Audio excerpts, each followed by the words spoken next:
esta nueva normalidad y esperamos que no se interrumpa la sesión. Como les decía, vamos a dar inicio al webinar Coproducción de Espacios Públicos Inclusivos en Barrios Populares. Les damos la bienvenida a todas las personas que se han conectado desde diferentes ciudades, tanto del Ecuador como de otros países, y muy en particular a los expositores del día de hoy. Mi nombre es Félix Chunga de la Torre, soy director de la Unidad de Estudios Urbanos de la Universidad Católica de Santiago de Guayaquil y voy a ser el moderador para la sesión del día de hoy. Antes de dar inicio, quisiera darles a conocer un poco sobre la razón que nos reúne el día de hoy. Como sabemos, es ampliamente conocido que el espacio público desempeña un rol vital, de vital importancia en la ciudad. El día de hoy, cuando el mundo se encuentra atravesando una situación para la que seguramente no estábamos preparados, los problemas urbanos, especialmente los que están relacionados al ámbito social y al ámbito económico, se han agravado. El desempleo, la pobreza y la desigualdad se han ido incrementando dentro de una población que se ha mantenido confinada por el miedo a ser contagiado. El mundo se aisló por meses con la finalidad de no propagar el virus. Esta fue una medida necesaria, pero asimismo preocupante. Nos obligó a repensar, como estamos el día de hoy, nos obligó a repensar el trabajo, nos obligó a repensar las actividades diarias y nuestras vidas, hasta la manera en que nosotros nos recreamos. Sin embargo, para otros fue mucho más que eso. La población menos favorecida en las ciudades depende del acceso al espacio público para sustentar la comida, para sustentar su salud, para garantizar la educación tanto suya como de sus seres queridos. Todos teníamos y muchos aún tenemos la preocupación de ser contagiados, pero gran parte de la población se le sumaba una preocupación adicional, que era no tener que comer, no tener un sustento diario. Cerca del 10% de la población mundial vive en asentamientos informales y en América Latina, que es la segunda región más poblada o más urbanizada del mundo, los asentamientos informales alcanzan el 40% de la población, volviendo la situación aún más alarmante. Esto nos pone a reflexionar en que el espacio público dentro de este contexto no es únicamente un lugar de esparcimiento y transición, sino es un lugar donde se desarrollan las actividades de interacción social y laboral.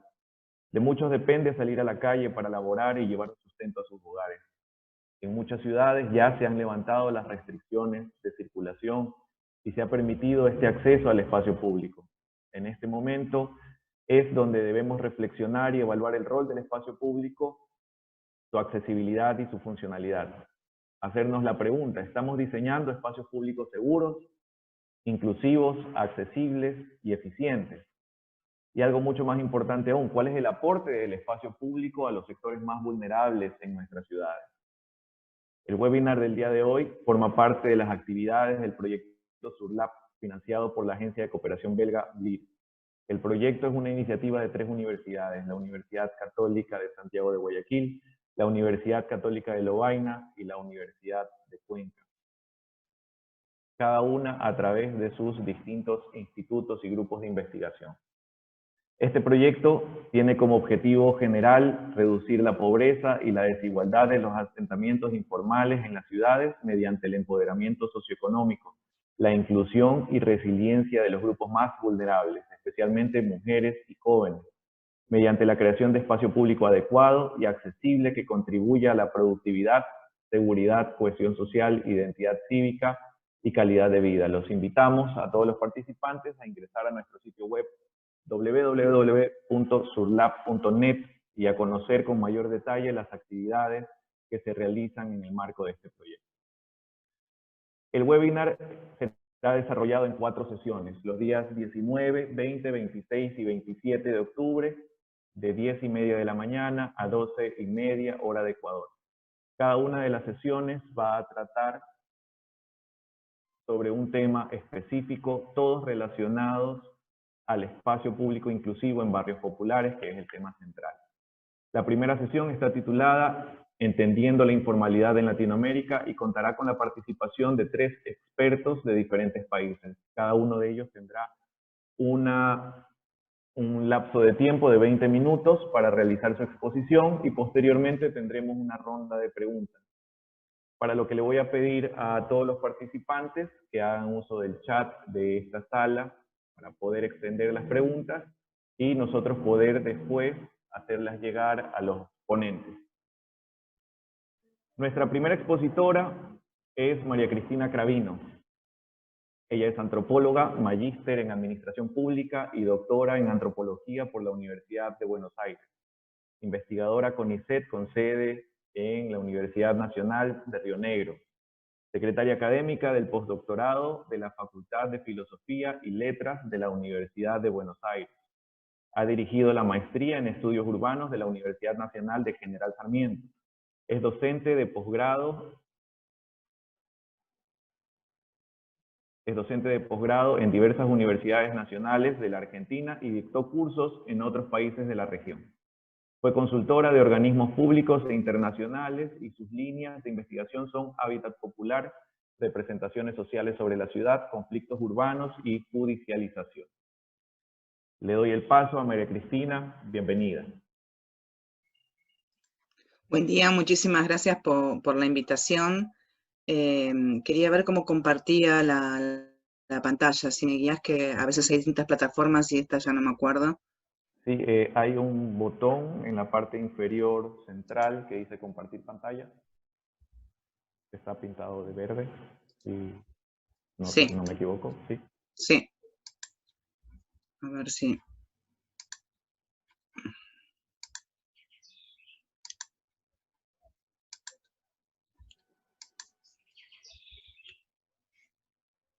Ah, la función de el anfitrión inhabilitó. Me tenés que habilitar. Ya, lo vamos a hacer. Sí.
Listo, ya debería estar habilitado.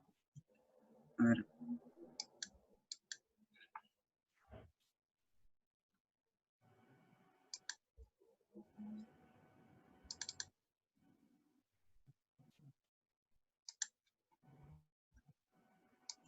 ¿Se ve? A ver. ¿Sí? Sí se ve.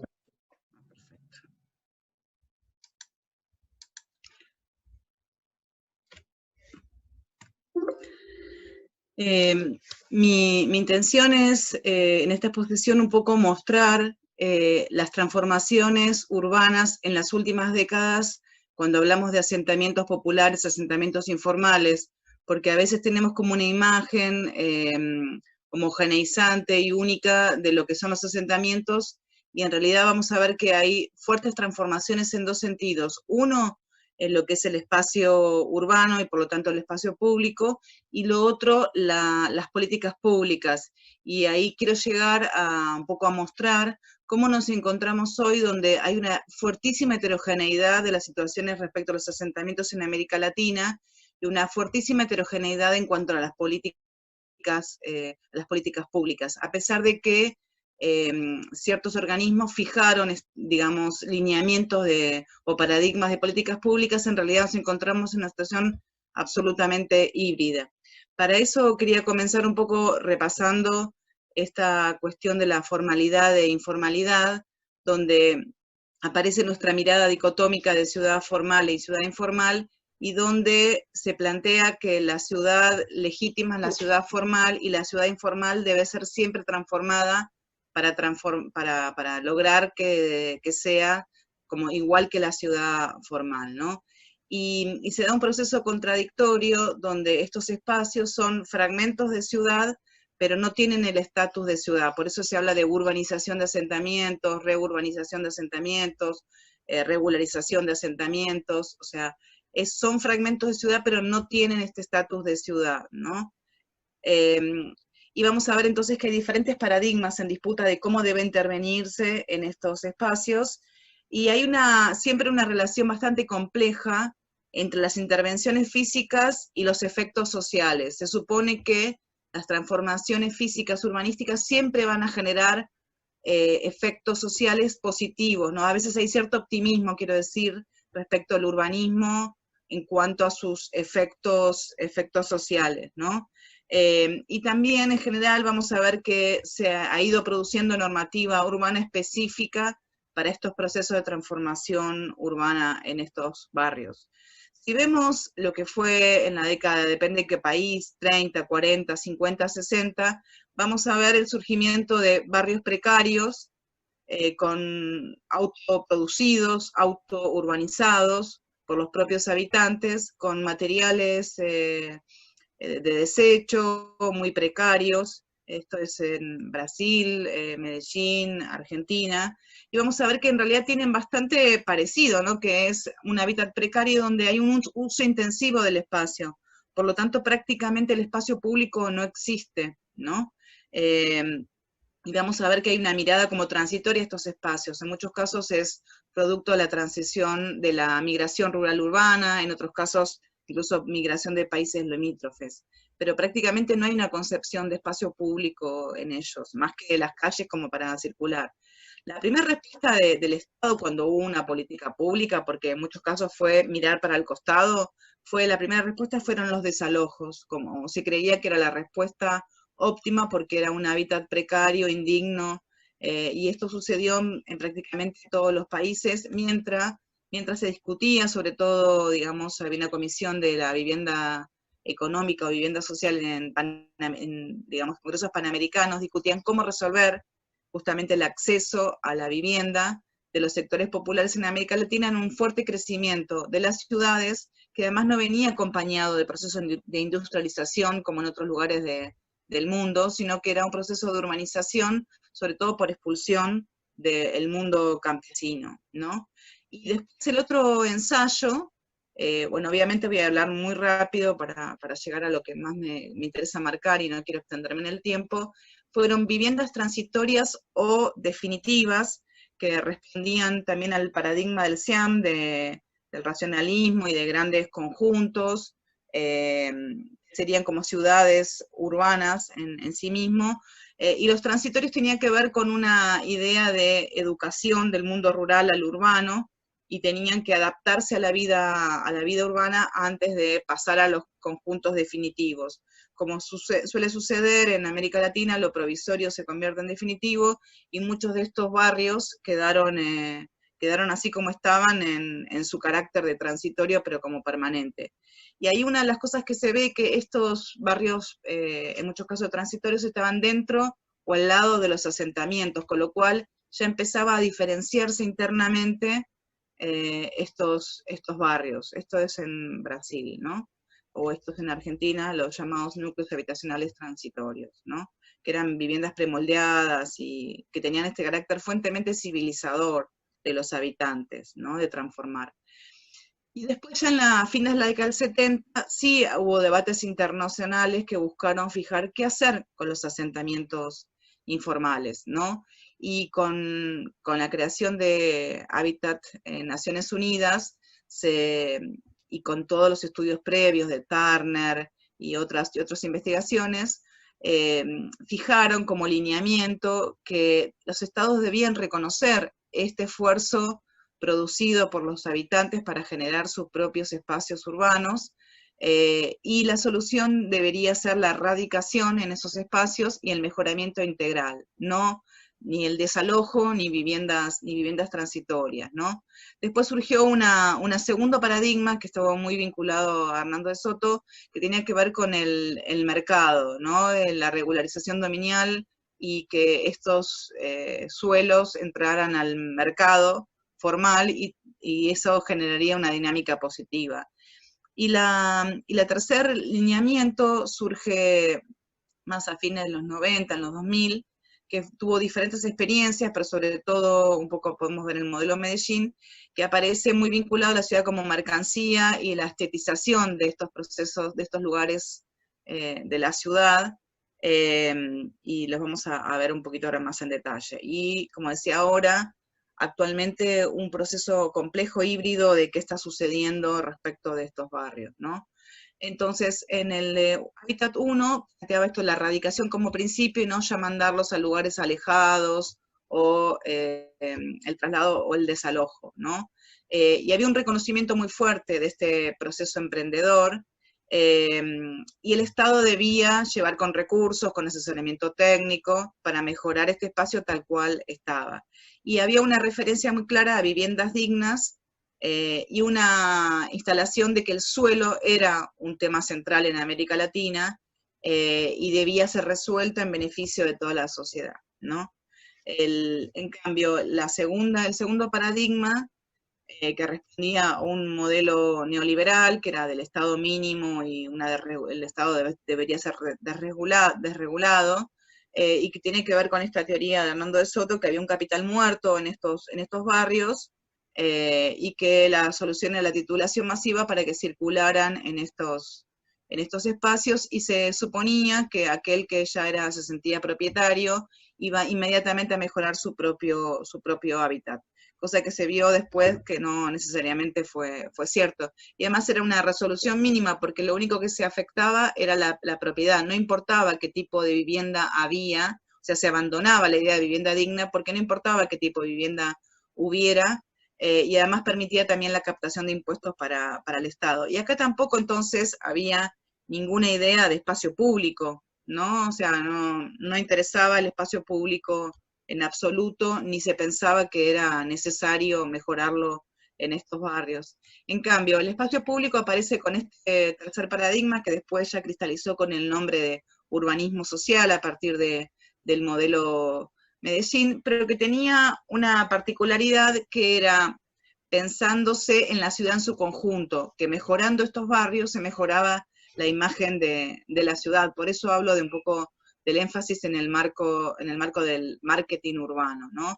Y adopta la idea de proyecto urbano, porque cada caso iba a ser particular, iba a ser diseñado como un fragmento urbano a intervenir, y con fuerte énfasis en la estetización de los entornos barriales, que tendrían repercusión no solo para el barrio, sino que sobre todo el entorno. Uno podría pensar también en la fórmula de bajo costo, alto impacto visual. Había una prioridad en el espacio público y la conectividad por sobre lo que pasaba en las viviendas, en algunos casos conectividad, en otros no. Se pensó también en cierta arquitectura como marcas para la recualificación simbólica, y uno podría pensar que era la integración o la inclusión a la ciudad de estos barrios con una idea de exotización, ¿no? Como un espacio también de oportunidad para el turismo, sobre todo si pensamos en las favelas de Río de Janeiro, o en el caso también de Medellín, generó eso. En Buenos Aires también se intentó algo que no tuvo mucho éxito, pero por ese lado. Bueno, y en muchos casos tenía que ver también un vínculo con procesos de violencia urbana, que es otro de los temas centrales para atravesar los asentamientos informales, y hablaban de la pacificación como prioridad, como condición antes de las intervenciones físicas urbanas, ¿no? No se contempla la perspectiva del derecho de los habitantes a este hábitat, sino más un mejoramiento. Ahí vemos unas imágenes de lo que estoy hablando, que en muchos casos implicó pintar de diferentes colores, no necesariamente pensado en la decisión de los habitantes, sino casi como una imposición para darle este proceso de exotización. Y vemos en los bordes, fue similar, estos en Río de Janeiro, Medellín, algo singular. Y una cuestión central es respecto al espacio público, donde es un espacio económico central, digamos, en estos espacios, tanto en las viviendas como en el espacio público, son espacios económicos.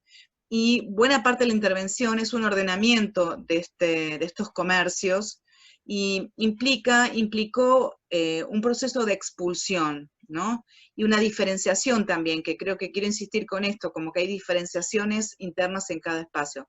Por un lado, hay que pagar por este espacio como se ve en la imagen, y por lo tanto no todos pueden ingresar, hay una barrera a la entrada por un canon o por ciertas condiciones, por ciertos productos, y después en el caso de algunos de los barrios que están vinculados al turismo, hay una diferenciación de lo que es las posibilidades de venta en los lugares de donde circulan turistas, de los que circulan nada más que los habitantes de los barrios. Y buena parte de esto vino acompañado también de la regularización de los servicios y por lo tanto también un encarecimiento de la vida, un mayor costo para los comercios, y entonces también hace que el costo de vida sea más alto, ¿no? Entonces, a veces las intervenciones tienen efectos paradójicos, ¿no? Y también en muchos casos estos espacios públicos, en algunos casos fueron diseñados en conjunto con los habitantes y en otros fueron más diseños urbanísticos pensados en oficinas de arquitectos e impuestos a los habitantes, como se vio también en algunas favelas de Río, donde por ejemplo no hay espacio de sombra, ¿no? En lugares donde el calor es muy importante, ¿no? O también se pintan los techos que se ven desde el metro cable y no el resto de los habitantes, ¿no?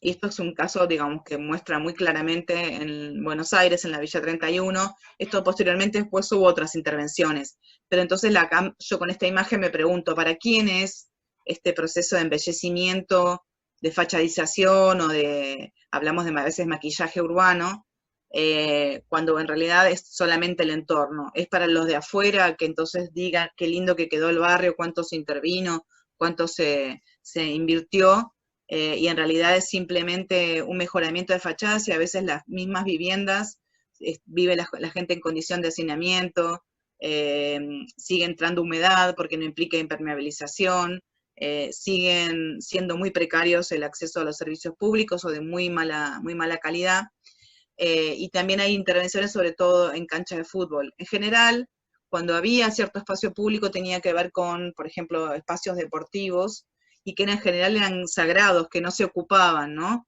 Pero bueno, hay una bastante discusión respecto a cómo se interviene en el espacio público y con qué calidades y a veces con qué materiales, si es con decisiones de las personas o no, o son impuestos. Y eso después se vio con el correr del tiempo, cuando algunos de estos espacios fueron degradados porque no fueron consensuados con los habitantes.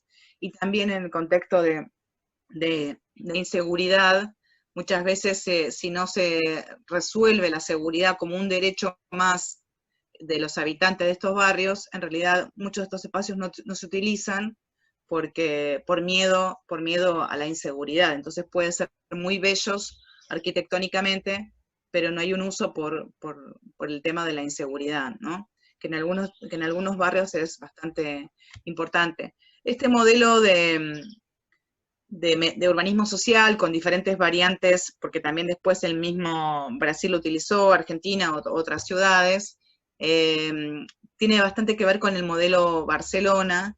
Eso es un paralelismo que, bueno, algunos de los que trabajan el urbanismo social lo plantean, y yo coincido con eso, donde el Estado es el que tiene el rol central en las inversiones.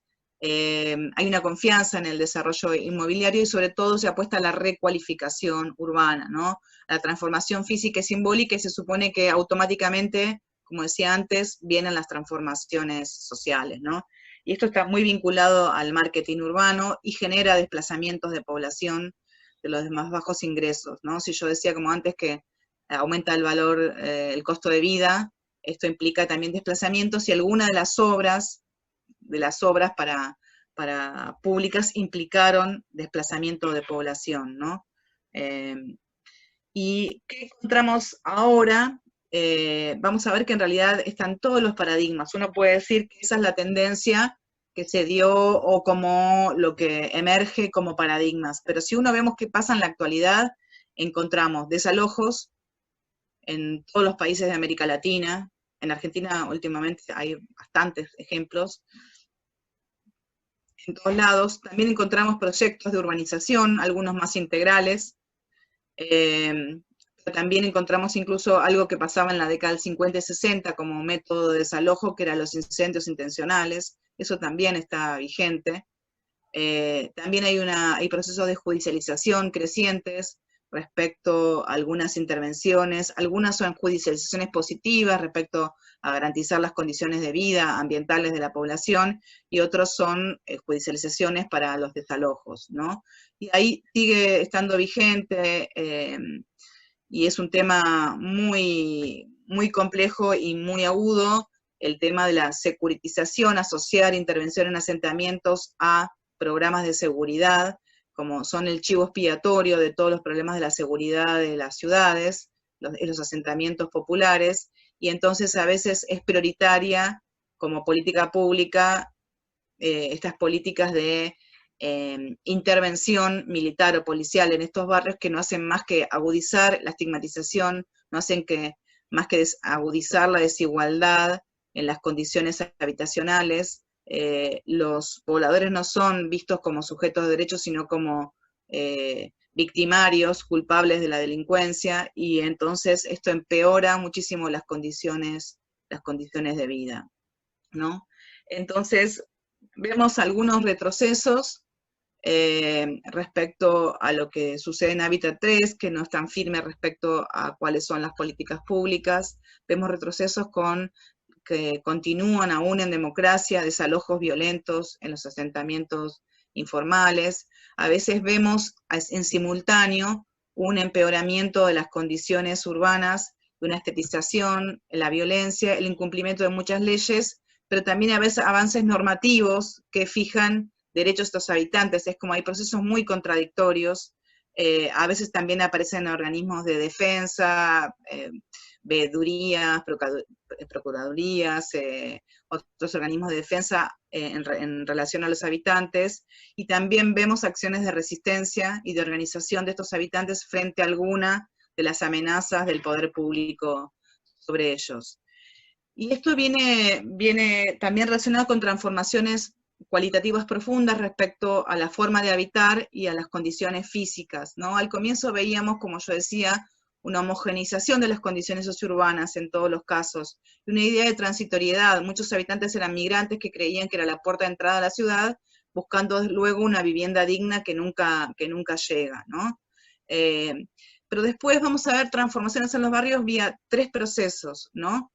Uno, las organizaciones barriales fueron las promotoras y las responsables de muchos de los mejoramientos del espacio público, ya sea en las veredas, en las plazas, en los centros comunitarios, en ferias, en diferentes mejoras del espacio en el interior del barrio. Después también vemos un proceso de transformación en cuanto a que la mayoría de los barrios se comenzaron a densificar, a verticalizar, en muchos casos esto vía también hacinamiento.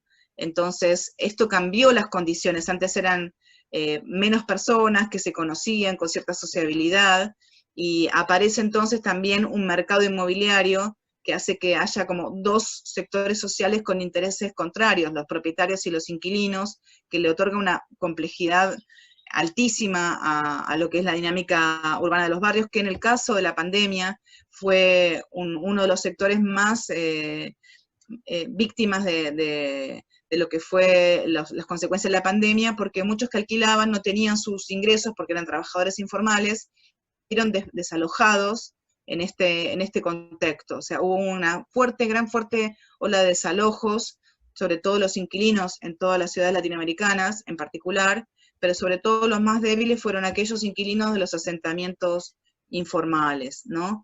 Y el tercer eje de los cambios, las transformaciones, es el Estado, por mejoramientos, intervenciones urbano-habitacionales, y también sucede que entonces vamos a encontrar barrios con grandes mejoramientos urbanos, barrios con un sector mejorado y otro no, y otros barrios sin ningún tipo de intervención, digamos a la buena de Dios, podríamos decir, ¿no? Entonces, esa es un poco la heterogeneidad, y lo que sucede también es que los últimos asentamientos, en casi todos los casos coinciden, es que como ya no hay tanta tierra urbana vacante, se asientan en lugares cada vez más peligrosos ambientalmente, cada vez más degradados, y entonces los nuevos asentamientos están en peores condiciones, y también a veces incluso se regularizan asentamientos en condiciones que son indignas desde el punto de vista urbano-ambiental, ¿no? Entonces también hay una paradoja donde el Estado a veces viene a legitimar ocupaciones en lugares que no aptos para la vida humana.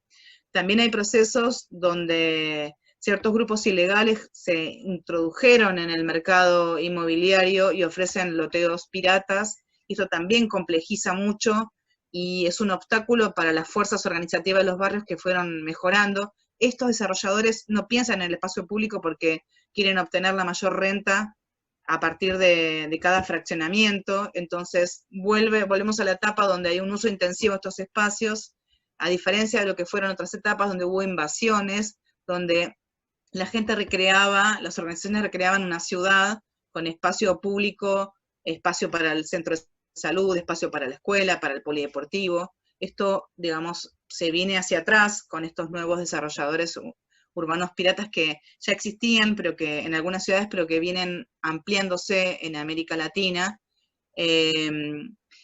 Y entonces vemos también que el Estado es uno de los actores centrales para procesos de diferenciación interna y entre barrios. Eso es un poco lo que quería plantear como síntesis, que vemos que hay transformaciones y diferenciaciones cada vez más fuertes en lo que es el mundo de los asentamientos informales o populares, y una diferenciación cada vez más profunda de las intervenciones del Estado en estos barrios, donde encontramos incluso una misma ciudad que tienen una política de desalojo para un barrio, de mejoramiento para otro, de mirar hacia el costado y que crezca y que haga su vida para otro, y que a veces incluso es cambiante, aquella que a lo mejor se la dejaba permanecer, hay una decisión por una cuestión estratégica de desarrollo urbano de desalojarla. Entonces vemos una situación de hibridización de los paradigmas y unas diferenciaciones internas muy fuertes, ¿no?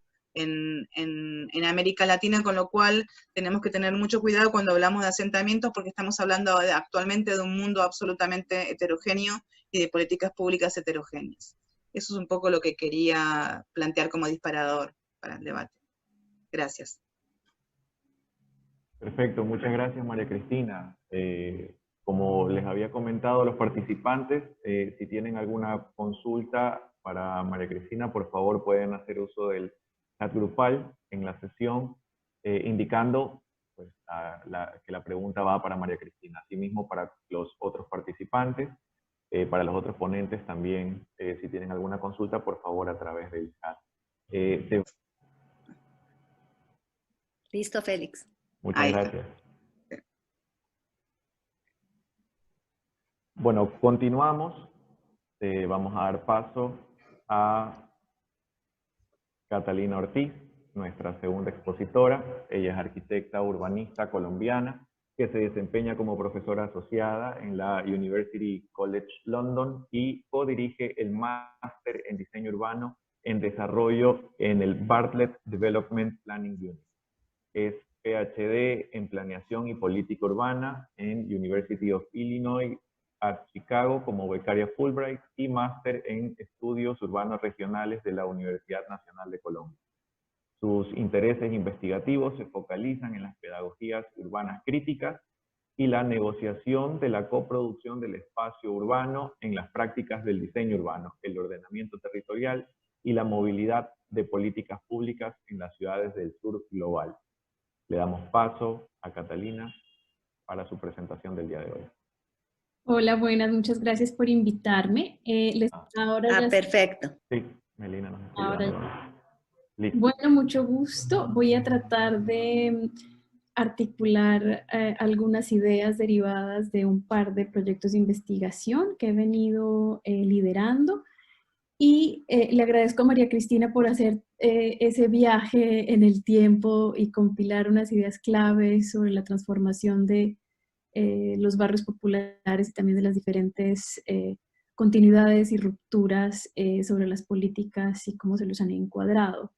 En el día de hoy, yo más que centrarme en caracterizar necesariamente la informalidad en Latinoamérica, quería más presentarles un par de ideas referenciadas a cómo aprendemos y cómo indagamos las realidades en estos barrios y los procesos de transformación en los mismos. Entonces, básicamente, la idea que traigo hoy es pensar que los barrios populares son un ejemplo claro de unos diseños urbanos otros y que por lo tanto tenemos que aprender de esos procesos y de la agencia que tienen los pobladores en su transformación.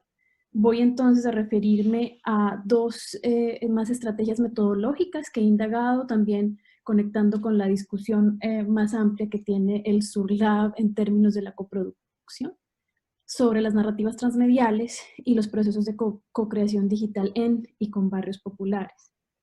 Voy a referirme particularmente al caso de Medellín, que es digamos, caso que he trabajado con mucho más detalle y sobre el cual ya María Cristina, digamos, reveló como parte de las pautas claves sobre sus políticas de transformación.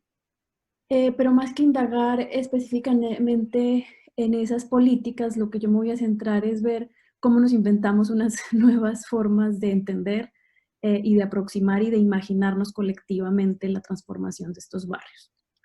Y para ello más, digamos, inspirada en las pautas que nos da la educación popular, he venido trabajando con esta idea que las historias son el centro pues, de los saberes urbanos y que debemos darles un rol más protagónico tanto en la investigación como en la producción de la política pública, ya que permiten generar puentes con la justicia epistémica.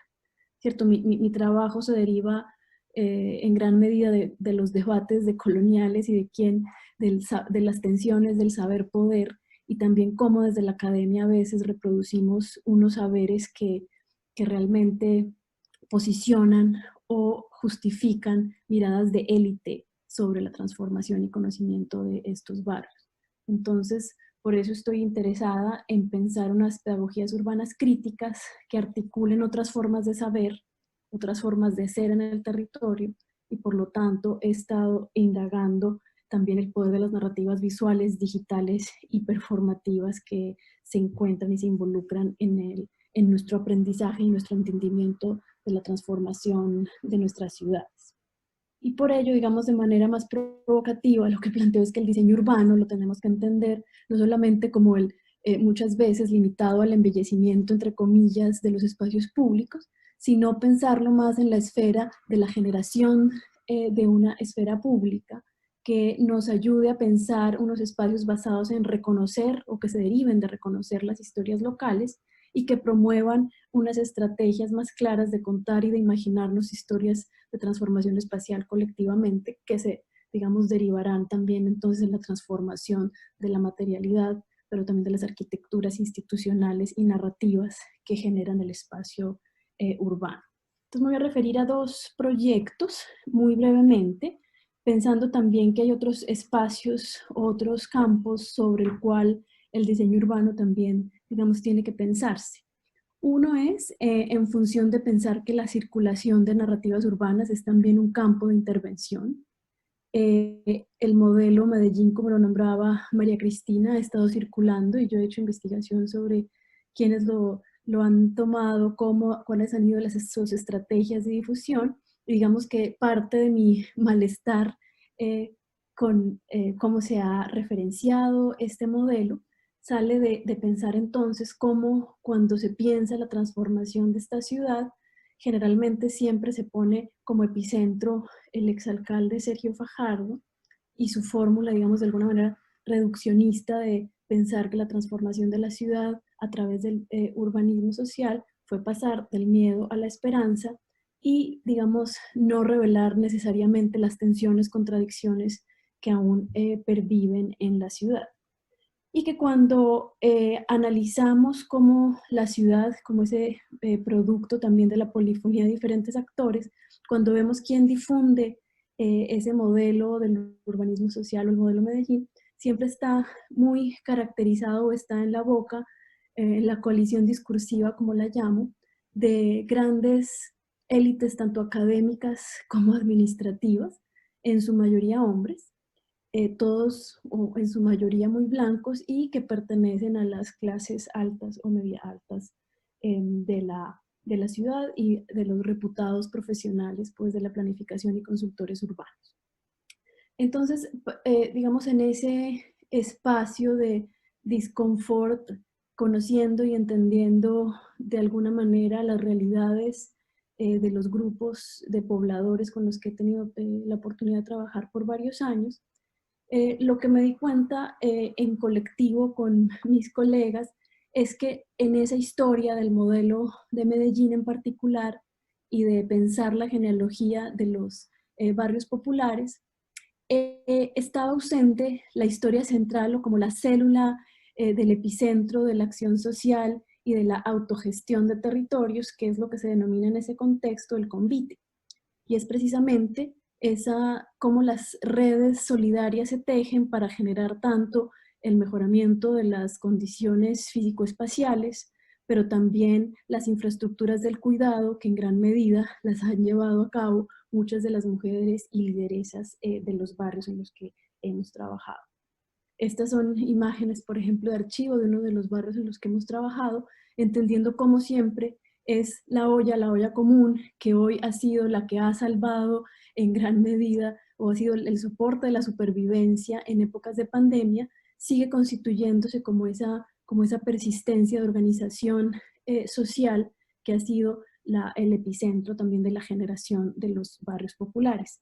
Es decir, que tenemos que pensar y entender ahí, en ese espacio del convite o de la olla común, cuáles son las redes, cuáles son los intercambios de conocimientos, porque ese es el momento, el espacio y las estrategias pedagógicas también usadas por los pobladores para poder reproducir y entender cómo se han construido nuestras ciudades.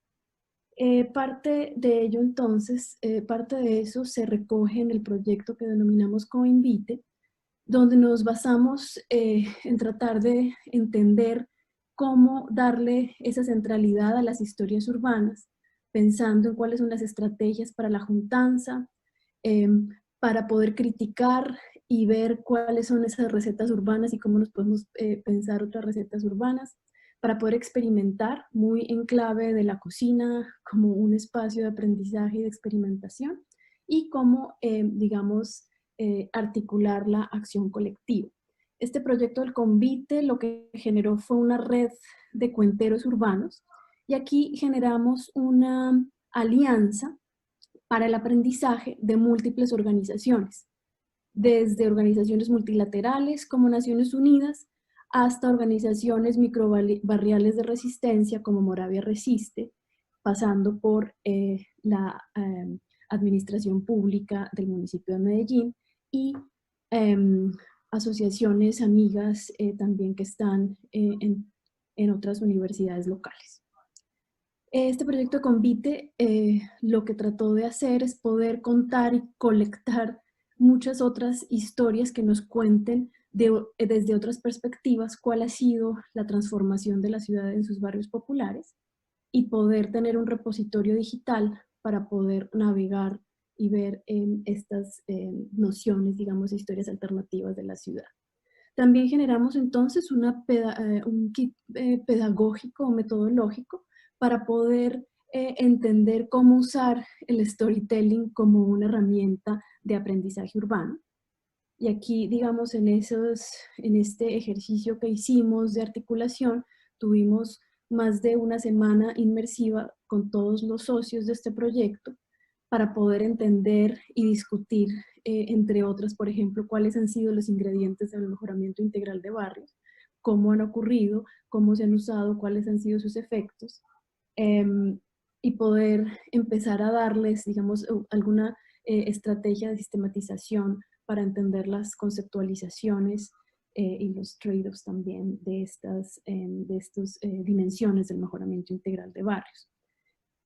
Como el centro, digamos, de este proyecto era en gran medida metodológico, parte de lo que hicimos fue poder plantear, y si quieren les comparto más tarde el link de nuestro toolkit, cómo pensar unas nuevas formas de tener y de generar conocimiento sobre aspectos urbanos, entrando por esa noción de que todos somos cuenteros urbanos y por lo tanto tenemos una visión que es perfectamente, digamos, respetable para poder expresar y tener injerencia en las decisiones sobre la ciudad.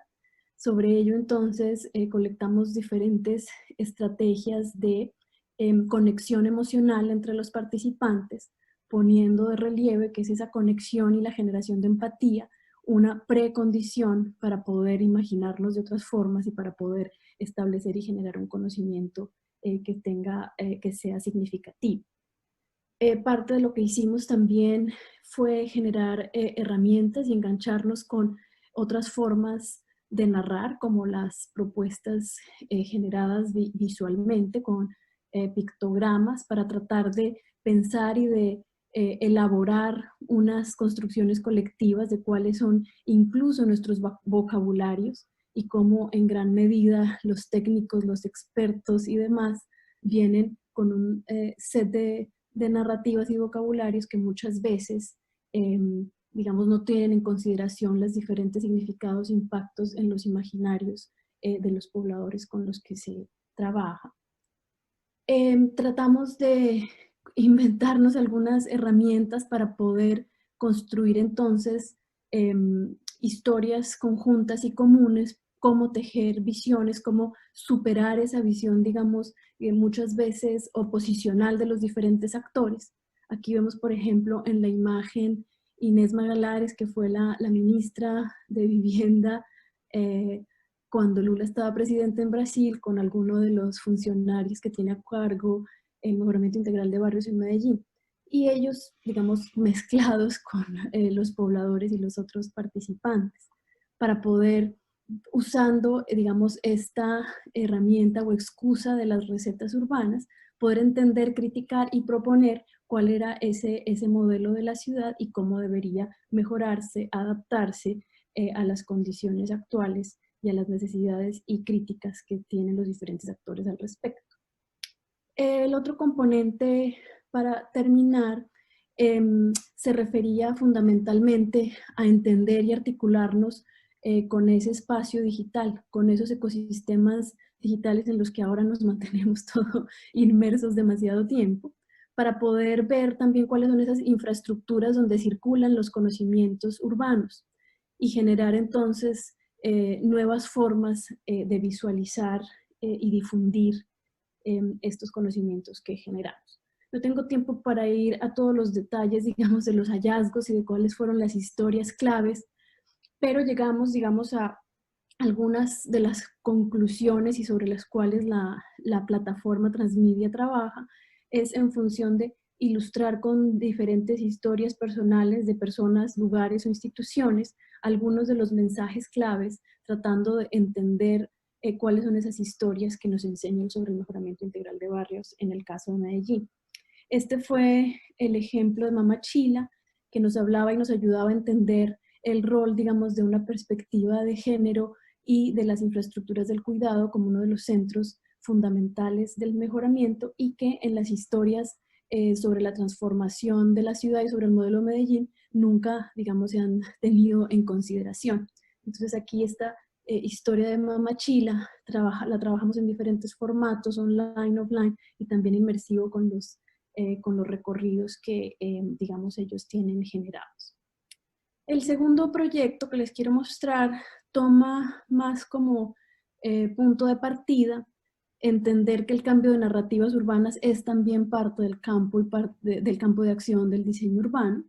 Y aquí nos centramos en otra alianza para el aprendizaje, pero ya centrándonos no en general en el modelo de Medellín y de sus estrategias de intervención, sino en particular en uno de sus barrios, que ha sido como el barrio paradigmático donde se han testeado las diferentes formas de intervención sobre barrios populares, el barrio de Moravia. Y aquí, digamos, una de las premisas fundamentales era pensar qué pasa si entendemos los barrios populares como el patrimonio vivo de la ciudad.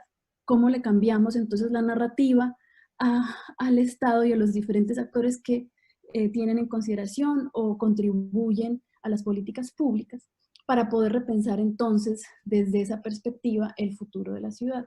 Cabe decir que en este caso, en Moravia, por ser, digamos, uno de los barrios que han tenido mayor trayectoria y por estar ya muy localizado en el área central, están siendo, digamos, más amenazados por procesos de renovación urbana y de desalojos. Entonces, digamos que parte de incorporarnos y de asociarnos con los amigos de Moravia, de Convite, de Moravia Resiste y del Centro Cultural de Moravia, era precisamente ver qué alternativas se pueden poner en la mesa en un momento álgido de la discusión pública sobre el futuro del barrio. Esto lo hicimos en tiempos de pandemia, es decir, hace unos pocos meses, y parece ser que vamos a seguir en esta misma tónica. Obviamente con las limitaciones y oportunidades que nos brindan la co-creación digital, sabiendo entonces que tenemos como herramienta y como el setup precisamente la falta, la deprivación, digamos, de lo sensorial, que nos genera pues varias limitaciones a la hora de entender las dinámicas territoriales y de conectarnos humanamente. En este ejercicio de co-creación digital participamos más de 63 personas de 4 organizaciones en un grupo pues bastante intergeneracional, donde junto con mis estudiantes de la maestría y los socios de Medellín pudimos generar un atlas de patrimonio vivo del barrio para, como les decía, ser parte activa de las discusiones que se están llevando a cabo hoy, tanto en el plan de desarrollo de la ciudad como en la mesa de negociación que se logró generar justo después de que esto fue publicado y como parte de la movilización política pues que ya viene hace muchos años. Aquí entonces lo que nos preguntábamos era cómo enmarcar Moravia como patrimonio vivo de Medellín y qué tipo de estrategias espaciales pueden ayudarnos a imaginar para responder a esa transformación urbana o esas tensiones que se viven actualmente. Esto es, digamos, mucho más en lo propositivo, haciéndole un rastreo a lo que existe, pero utilizándolo como punto de entrada para imaginarnos lo que viene. Voy a... Ahí escucho, no sé si esto pasa de tiempo, escucho por ahí un ruido. El marco, digamos, analítico que utilizamos para generar este atlas de patrimonio vivo es poder entender la dinámica del barrio. Sí, el otro día buscaba Yo creo que, Elizabeth, tienes tu micrófono abierto. Ahí veo a Elizabeth con el micrófono abierto. Bueno, les decía que utilizamos como lentes analíticos los sistemas de cuidado, las expresiones culturales sintetizadas en los temas de memoria y migración, los paisajes del reciclaje, al ser este un, digamos, barrio que nació de ser digamos, el botadero de basura de la ciudad a convertirse pues en una centralidad bastante activa de la misma, y las conexiones comunitarias muy focalizadas en los temas de las comunicaciones comunitarias en sí. Es decir, que aquí utilizamos y hacemos una adaptación del marco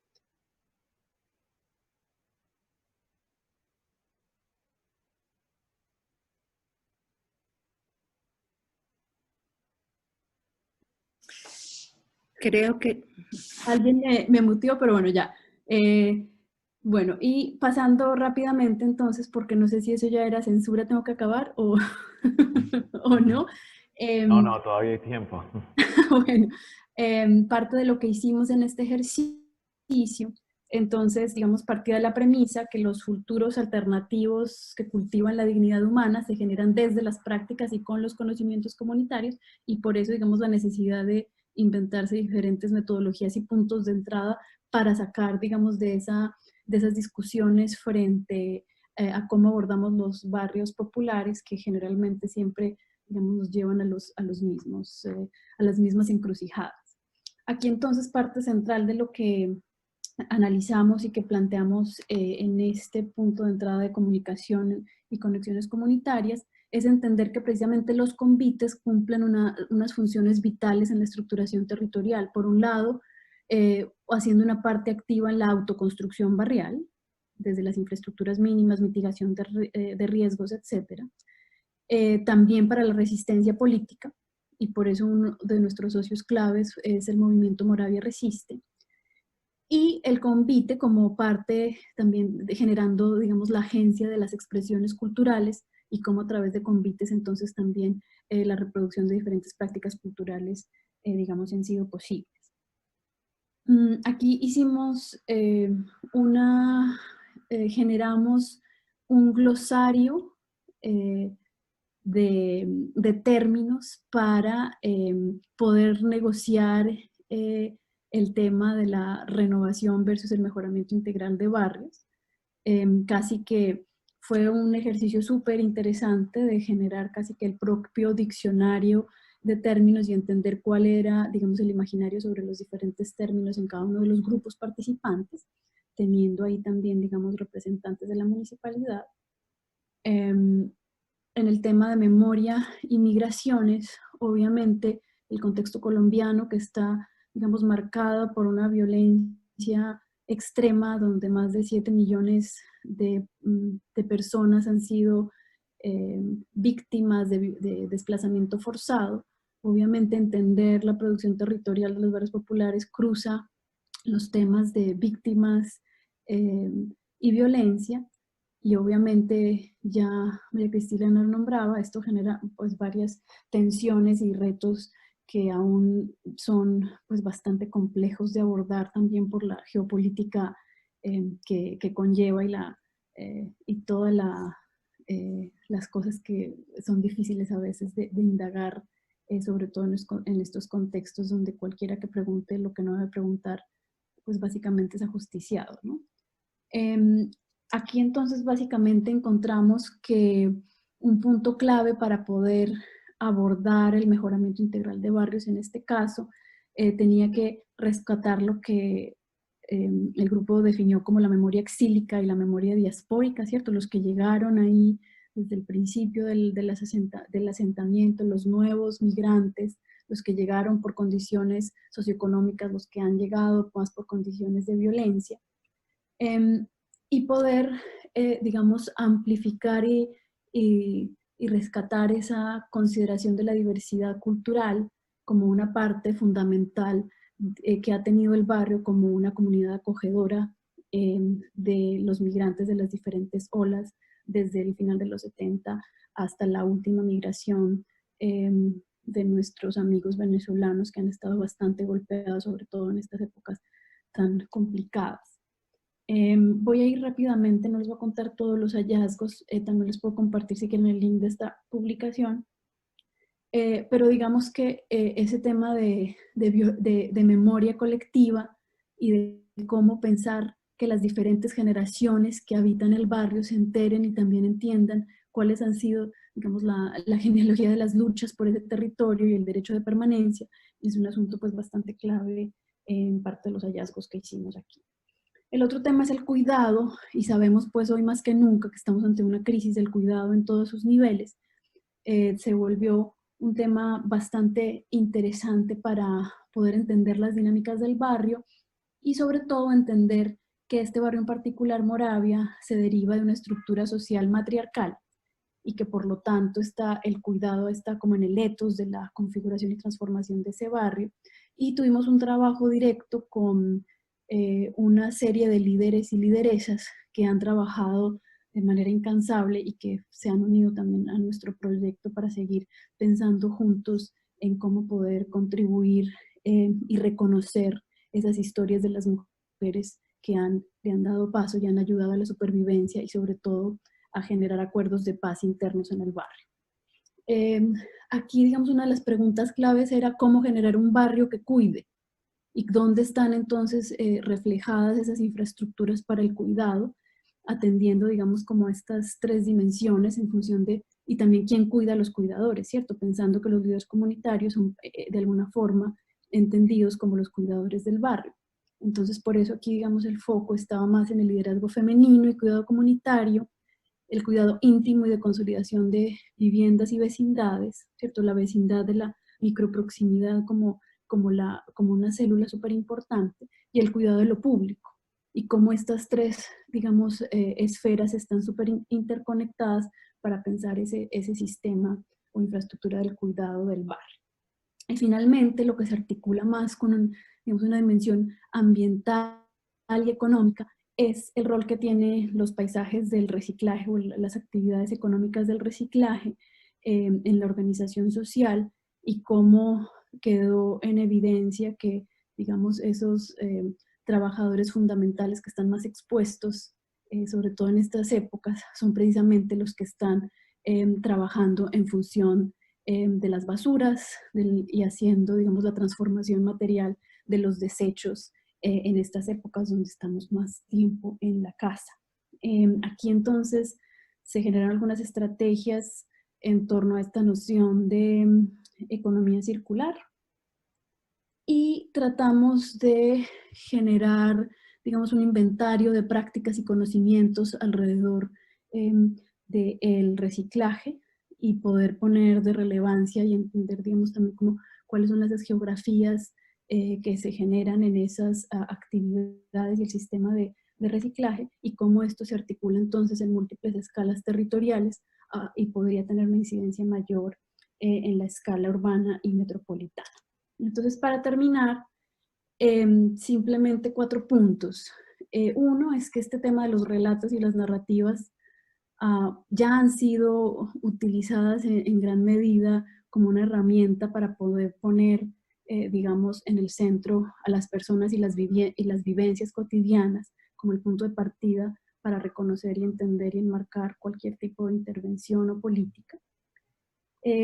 Hoy que estamos en estos momentos tan aciagos, el tema de contar historias es mucho más clave para generar empatía y hacer conexiones emocionales, porque estas son necesarias para generar el cambio social, ¿cierto? Ya, digamos, la visión racionalista de la planificación ha quedado atrás y hemos visto que digamos, drive emocional es bastante poderoso y que se puede utilizar para bien o para mal, pero que necesitamos estar, digamos, muy atentos a también como a esta mirada afectiva del territorio. Y que las alianzas para el aprendizaje, como les mostré en estos proyectos, entre diferentes actores, también nos pueden ayudar a recalibrar el debate sobre los barrios populares y las políticas de mejoramiento. Próximamente, yo creo que la próxima semana, vamos a estar lanzando un decálogo sobre el mejoramiento integral de barrios en Latinoamérica, que lo respaldan más de 15 organizaciones de toda índole en la región, como parte de la evolución de, digamos, de todas estas colaboraciones en las que hemos venido participando. Y finalmente, recalcar que el storytelling, la cuentería, convoca otras formas de saber, de conocer, y por lo tanto también hoy, donde estamos habitando estos ecosistemas digitales, tenemos que buscar otras formas de generar conexión, y de esta manera el tema de las narrativas transmediales pueden ayudarnos a amplificar diferentes mensajes e impactar las formas de aprender y de hacer, ojalá, una mejor ciudad para todos. Muchas gracias, Catalina. Damos paso inmediatamente a Gustavo Durán, nuestro tercer ponente. Él es doctor en Arquitectura y Estudios Urbanos por la Pontificia Universidad Católica de Chile.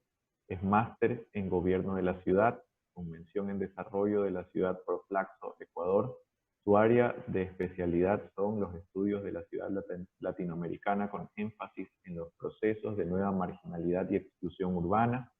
Sus proyectos de investigación más recientes son Gentriquito, lecturas posibles del concepto de gentrificación en diferentes ámbitos geográficos de la ciudad de Quito, Contested Cities, Ecuador, territorios en disputa y autoproducción del hábitat popular en el marco de la nueva agenda urbana global, y Contested Territories, Amazonía, violencia extractivista, expulsiones y resistencias en el proceso de configuración de la red urbana amazónica en Ecuador, Perú, Colombia y Brasil. Damos paso a Gustavo. Bienvenido.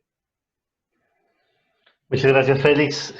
Muchas gracias por la invitación, a María Augusta y a todos quienes hacen posible este webinar sobre un tema, digamos, sobre el cual se habla mucho y se ha hablado durante décadas, pero que siempre la evidencia empírica nos entrega razones por las cuales seguir estudiándolo. Y yo creo que las presentaciones de María Cristina y de Catalina son una evidencia de ello, ¿no? Como estas temáticas que ya empiezan a ser bastante abordadas, siempre entregan cosas novedosas. Yo quiero agradecerle a María Cristina y a Catalina por sus presentaciones es muy difícil hablar después de ellas porque da la impresión que ya lo dijeron todo.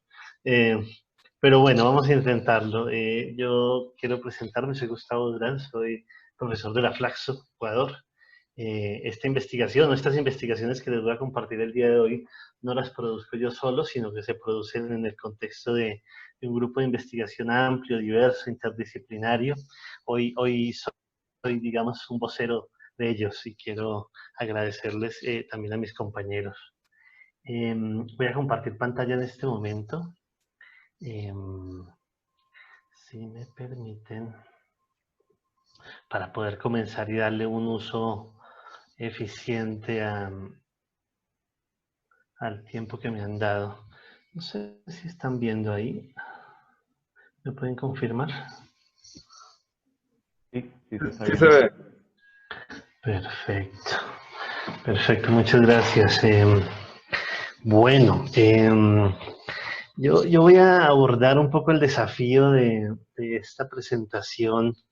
Insisto, porque es desafiante el tema de pretender plasmar como la noción de informalidad en América Latina en tan poco tiempo, sobre todo por la extensión del concepto, por la pluralidad de los casos que podemos ver cuando recorremos toda América Latina. Creo que la noción de informalidad es una noción bastante anclada en los territorios y por lo tanto bastante diversa una vez uno intenta como pasar a escenarios más teóricos, ¿no? Y quería, digamos, a partir de nuestra experiencia en el proyecto Contested Cities Ecuador, compartir un poco las reflexiones que hemos ido desarrollando, sobre todo las reflexiones más teóricas que han ido apareciendo a propósito de este y de otros proyectos, ¿no? El subtítulo de esta presentación es correlaciones de fuerzas a través del tiempo en la producción del espacio urbano periférico para discutir el rol del Estado. Digamos, hay muchas palabras claves en este subtítulo que voy a intentar desarrollarlas en el transcurso de la presentación. Vamos a hacer 3 espacios en la presentación, un espacio de introducción y de una reflexión un poco más teórica para un poco manifestar desde dónde estamos leyendo este aspecto de la informalidad, ¿cierto? Y sobre todo focalizada sobre el rol o sobre la función que cumple el Estado en esa noción de informalidad, ¿no? Y luego pues pasaremos a ello, ¿no? Pasaremos a través de algunos casos, de algunas evidencias que hemos ido recolectando, iremos destacando ese rol justamente del Estado que se debate entre la planificación, la intervención, los proyectos, la autoridad, la violencia, etcétera, ¿no? Y al final terminaremos con algunas conclusiones y algunos pasos a seguir que siempre nos gusta empezar a ver un poco cuál es el futuro de estas investigaciones. Para introducirnos entonces en esta discusión en torno a la informalidad y el rol que juega el Estado en la informalidad en el proceso de producción del espacio urbano periférico en Ecuador, que intentamos, digamos, capturar en este proyecto de Contested Cities, lo vamos a hacer a partir de 8 casos. No voy a detenerme en ninguno de ellos con profundidad, porque optamos en esta presentación por entregar como una mirada panorámica de lo que es el proceso, ¿no? Y quería empezar, digamos, planteándoles un desafío, digamos, en términos teóricos, desde dónde estamos intentando construir esta noción de informalidad, ¿no? Esta noción del rol que juega el Estado en la informalidad, y que tiene que ver con básicamente la sensación que tenemos en la investigación urbana en Ecuador, en Flaxo, de que los conceptos o las teorías que habitualmente han explicado la noción de informalidad se van quedando cortas a la hora de explicar los nuevos y diversos procesos que hoy estamos experimentando en una sociedad urbana como la ecuatoriana, ¿no?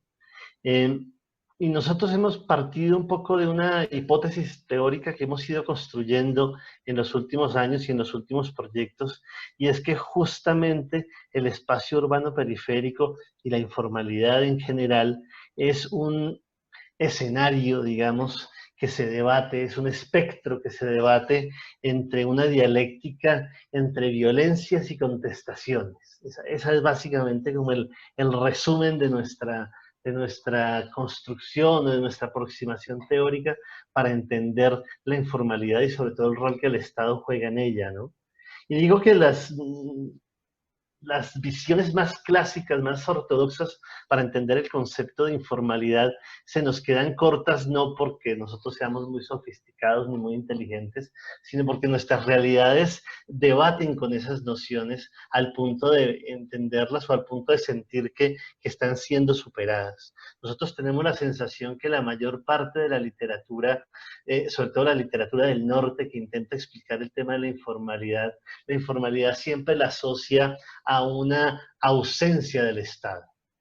¿Sí? Y si ustedes miran esa forma de entender la informalidad como la ausencia del Estado, está muy presente, digamos, en términos generales, en muchos de los instrumentos, en muchos de los proyectos, en muchos de los programas que han intentado superar esa supuesta informalidad, ¿no? Y creemos que esa noción de la informalidad entendida como la ausencia del Estado tiene mucho que ver con una percepción de que cuando el Estado entra, ¿sí? De cuando el Estado actúa, todo mejora. Y puede ser que en algunos escenarios, en algunos contextos, en algunas geografías, eso sea real. Pero si en algo estamos convencidos, creo yo, en América Latina, en algunos países que he podido conocer e investigar, pero en el caso concreto ecuatoriano, es que esa premisa no se da. No se da. Cuando el Estado entra, no solo no mejora, sino que muchas veces empeoran las situaciones. Y que muchas veces en esas situaciones de supuesta informalidad, donde creemos que el Estado no actúa, el Estado siempre está actuando. El Estado está ahí, de alguna manera, en algunos casos más protagonista, en algunos casos menos protagonistas, en algunos casos actuando activamente, en algunos casos actuando de unas formas más pasivas, dejando hacer. Es que dejar hacer también es una forma de hacer. Nosotros creemos que en ese sentido, esa noción de la informalidad, que está muy anclada a esa suposición de que el Estado está ausente y de que el Estado en el momento de actuar entra a mejorar y a recuperar y a renovar y a revitalizar y etcétera, etcétera. Nosotros partimos un poco con la evidencia de nuestras investigaciones de que eso no siempre sucede, ¿no? Y por eso nos gusta mucho apoyarnos en esta imagen que hemos importado de la física, de esa física de colegio, esa física que a todos los que optamos por las ciencias sociales nos hizo llorar y sufrir. Y la primera ley de Newton que decía esto, ¿no? Todo cuerpo persevera su estado de reposo o movimiento uniforme y rectilíneo, a no ser que sea obligado a cambiar su estado por fuerzas impresas sobre él, ¿no? Y nosotros empezamos a entender el espacio y el espacio urbano periférico como un espacio en un relativo equilibrio, Y por eso le pongo esos signos de interrogación cuando entramos a definir eso del equilibrio estático, ¿no? Un objeto está en equilibrio estático cuando la suma de las fuerzas que actúan sobre él, fuerza neta o resultante, es igual a cero. Ese cero también con un signo de interrogación porque es un cero muy relativo también. Si ustedes miran la figura, pues nosotros planteamos tres elementos fundamentales, ¿no? Una fuerza que va hacia abajo, en el gráfico este que me robé del internet es el MG, que para nosotros son lo que llamamos las violencias territoriales. Una flecha hacia arriba que marca como la respuesta, la reacción, justamente una fuerza N que le llamamos las contestaciones.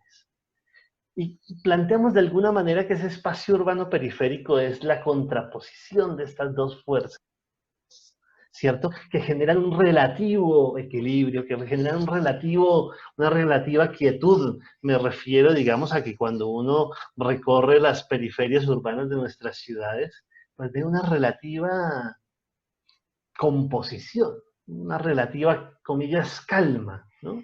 viendo las imágenes de mis dos antecesoras, pues efectivamente son espacios que se pueden retratar, se pueden fotografiar. Pero también sabemos que detrás de esas fotografías, detrás de esas imágenes, hay procesos siempre en marcha, hay procesos siempre en ebullición, siempre hay movimiento, siempre hay dinamismo. Por eso hablamos de un equilibrio relativo. Y ese equilibrio relativo para nosotros es el que configura eso que llamamos el espacio urbano periférico, que en muchos de nuestros casos se asocia a la noción de informalidad, ¿no? Pero una informalidad donde el Estado siempre está, una informalidad donde los actores siempre se localizan, siempre se posicionan de distintas formas para producir un cierto tipo de espacio que a nuestro modo de ver, y eso sí creo que, digamos, es una de nuestras premisas hoy básicas, ese espacio siempre está, digamos, en una tensión, en una contraposición de fuerzas, digamos, que por un lado las llamamos las violencias territoriales, por otro lado las llamamos las contestaciones. Si ustedes miran las dos presentaciones que me antecedieron, pues hablan mucho de esto, ¿no? Hablan mucho de esto.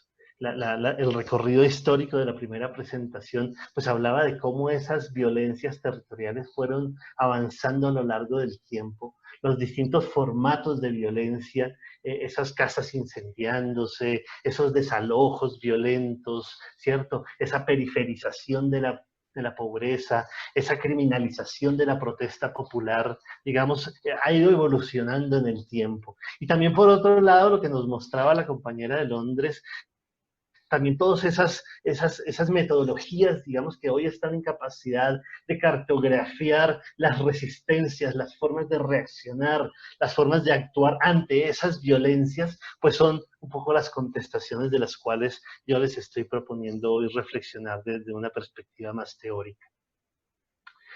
Esto del equilibrio, obviamente, creo que es lo más cuestionable de este argumento, porque ustedes me dirán, es que no hay equilibrio, siempre hay una fuerza que se carga sobre otra, ¿sí? Sí, yo en eso estoy completamente de acuerdo, que ahí está la debilidad del argumento y estamos trabajando sobre ello. Por ejemplo, ¿dónde no se da equilibrio? ¿Dónde las fuerzas que actúan sobre el espacio, su sumatoria no es igual a cero? Bueno, por ejemplo, en los procesos de gentrificación o en los procesos distintos de expulsión, recordando el último libro de Saskia Sassen, las distintas expulsiones que vamos viendo en los distintos procesos, digamos, de conformación territorial, cuando los agentes inmobiliarios realmente tienen una capacidad de expulsar población. Ahí la fuerza no es cero, ahí la fuerza es negativa, ahí las contestaciones siempre son más débiles que las violencias, ¿no? Y obviamente esos son los espacios más luminosos, más ruidosos, digamos, de la investigación urbana. Los urbanistas nos gusta ir detrás de esos eventos que son casi noticia, ¿no?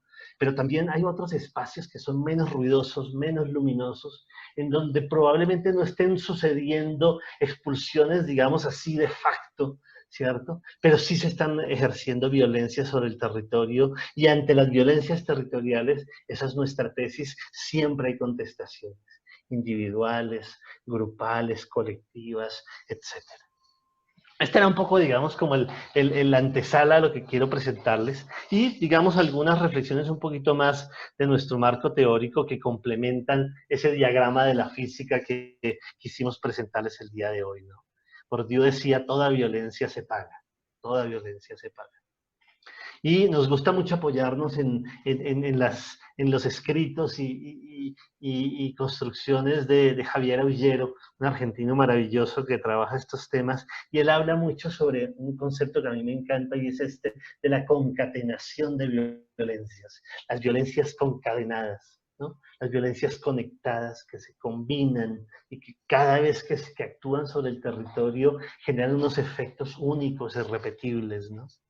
Aullero, en la introducción que le hace al libro de Parias Urbanos, plantea estas tres tipos de violencias: violencias interpersonales, cotidianas; violencias represivas estatales, que son violencias para él intermitentes, que están llegando; los incendios que nos mostraban en la primera conferencia; los desalojos en Guayaquil; los desalojos en el Alto, en Bolivia, etc. Y una violencia estructural permanente, digamos, que está muy asociada a los factores, digamos, que transforman la estructura social del empleo y del ingreso, ¿no? Nosotros creemos, digamos, que esa combinación de violencias es la que se ejerce, digamos, sobre la periferia urbana hoy y es la que genera esa informalidad habitacional, informalidad residencial, informalidad laboral, toda la suerte también de concatenación de informalidades siguiendo con esta idea de Aullero, ¿no? Y las contestaciones, como bien lo decía la compañera de Londres, son esos espacios de resistencia, ¿no? Las disputas por el territorio, ¿no? Que se hacen a través de producción de prácticas sociales, cotidianas, intermitentes, permanentes, ¿no? Pero que sobre todo tienen esa capacidad de poner en duda el orden jerárquico de nuestras sociedades, ¿no? Me parece, digamos, que ese péndulo que se genera, digamos, ese péndulo de fuerzas que actúan, digamos, sobre el espacio, es lo que para nosotros nos permite entender hoy, digamos, de una forma más diversa lo que es el fenómeno de la informalidad en la ciudad ecuatoriana. Ver las violencias, digamos, desde esta perspectiva también nos permite desmitificar un poco los actores, ¿no? Porque también, así como la noción de informalidad parte de esta premisa de que el Estado cuando actúa viene a ordenar y viene a arreglarlo todo, también tenemos la noción o también tenemos la tendencia a pensar desde, digamos, desde las ciencias sociales latinoamericanas, que los agentes siempre actúan de una misma forma, ¿no? El mercado es malo, lo comunitario es bueno, ¿cierto? El Estado, de acuerdo a quien lo ejerza o quien lo sostenga en ese momento, es bueno o malo, ¿no? Y lo que vemos, digamos, en nuestras investigaciones es que la experiencia cotidiana de habitar la periferia urbana en el Ecuador para los habitantes, digamos, es una experiencia cotidiana de violencia.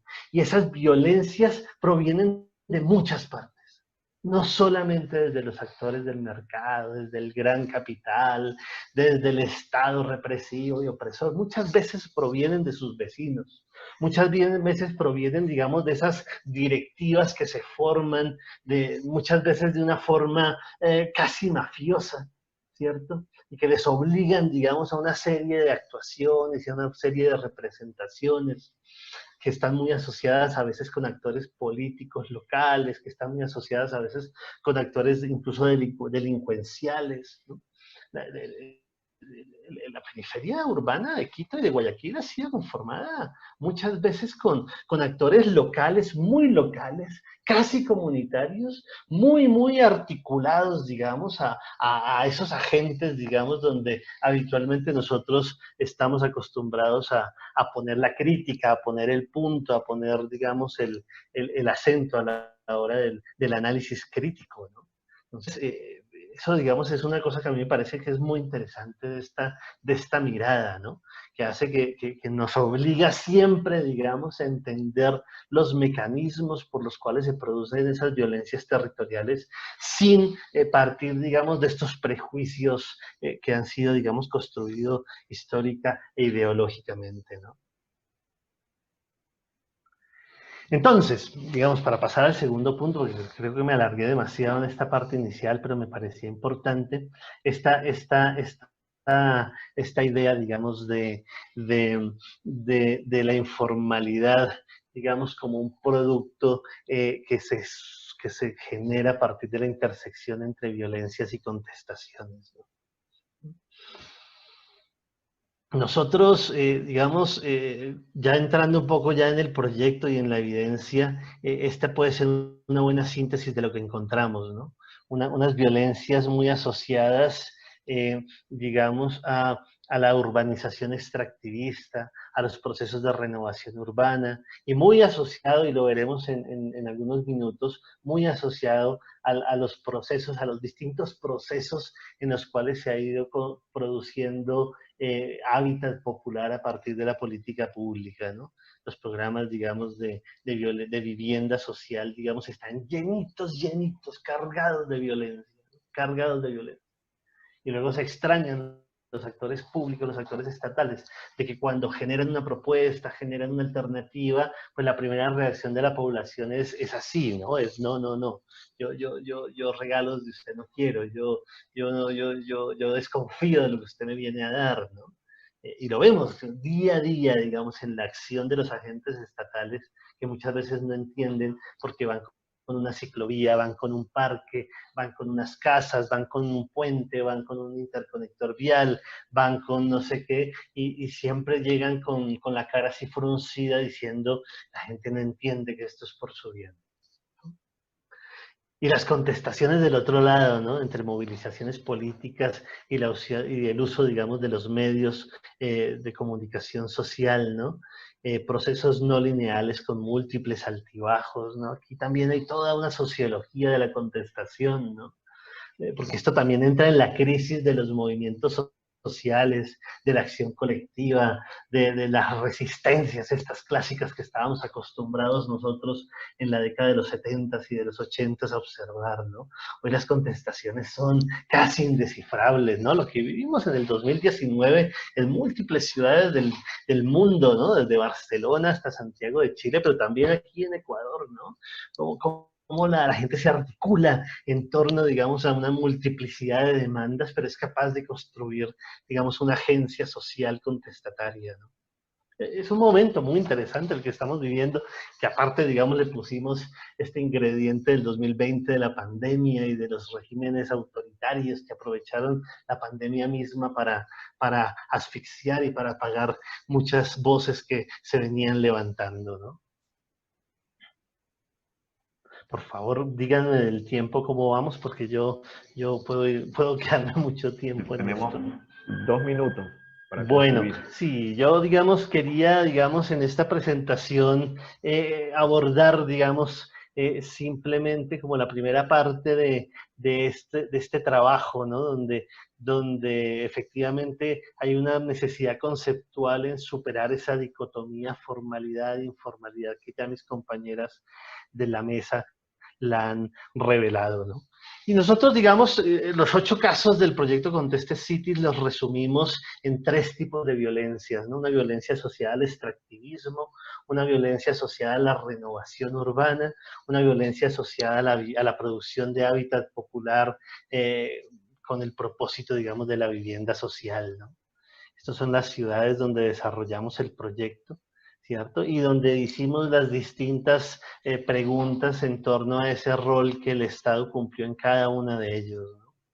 Esta simbología nos habla básicamente de dónde encontramos unas violencias mayormente asociadas a la vivienda, al turismo, a la renovación urbana y al extractivismo, ¿no?